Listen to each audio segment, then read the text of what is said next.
Thank you, Mr. Speaker, and can I join the Prime Minister in wishing everybody a happy St David's Day. Mr. Speaker, after 13 years of Tory failure, the average family in Britain will be poorer than the average family in Poland by 2030. Exactly. That's a shocking state of affairs. If the Tories limp on in government, we're going to see a generation of young people learning to say Auf Wiedersehen pet in Polish, aren't we?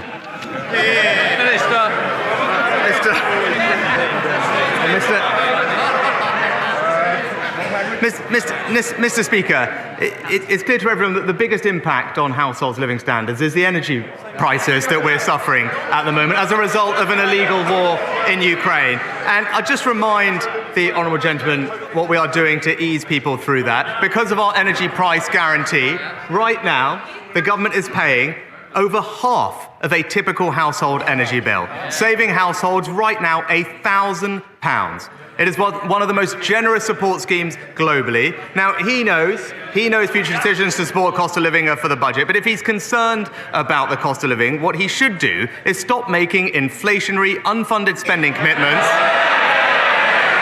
and back our plan to halve inflation. The dictionary definition of unfunded commitments is last year's kamikaze budget. Mr. Speaker, the only country in the G7 still poorer than it was before the pandemic, and he stands there pretending it's all fine. Total denial about the damage and decline that he is presiding over.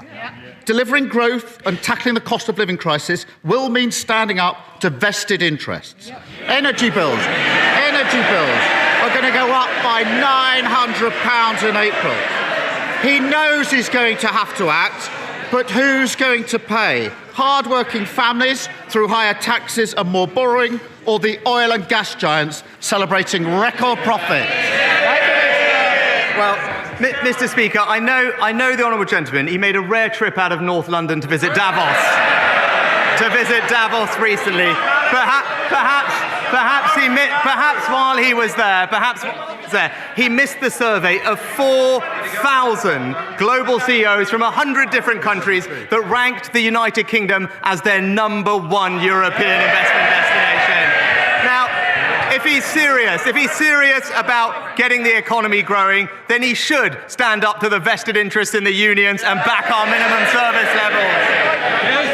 Mr. Speaker, here's the thing. All the CEOs of business saying there's only one party with a plan for growth, and it's this party here. And there's only one party that broke the economy, and they're sitting there. Now, on energy bills, it's not as complicated as he pretends.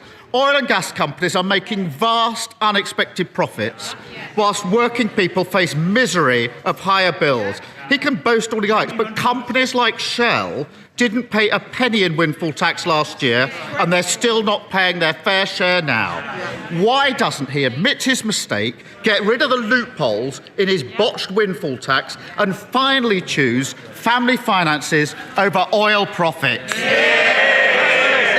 Mr. Speaker, there's a theme here. He seems to forget, as Chancellor, I introduced a new tax on energy companies. Energy companies will pay a 75% tax rate on extraordinary profits, comparable, indeed higher than other North Sea nations. Now, that's what his shadow levelling up secretary called for recently. But I've got good news for them. We did it a year ago. They've got to keep up. Now, I know, Mr. Speaker, they claim to support levelling up, but they really do need to keep up. Here's Starmer. He introduced a tax on Shell and they haven't paid a penny. Fantastic work. If he was serious about investing in the future of the country, he'd start with housing. A few months ago, his backbenchers forced him to scrap house-building targets. At the time, he stood there and said it would mean they would build more homes.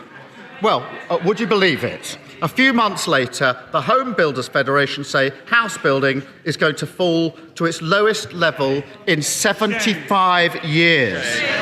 Now, he can change course on this. He can bring back targets and planning reforms, or he can duck that fight and let a generation down. Which is it? Prime Minister. Actually, Mr. Speaker, we've had recordly high numbers of house building and indeed the highest number of first-time buyers in around 20 years under this government. But he talks about investing for the long term of our country, and that's important when it comes to energy security, Mr. Speaker. But Labour's policy is to oppose any new oil and gas licences in the North Sea.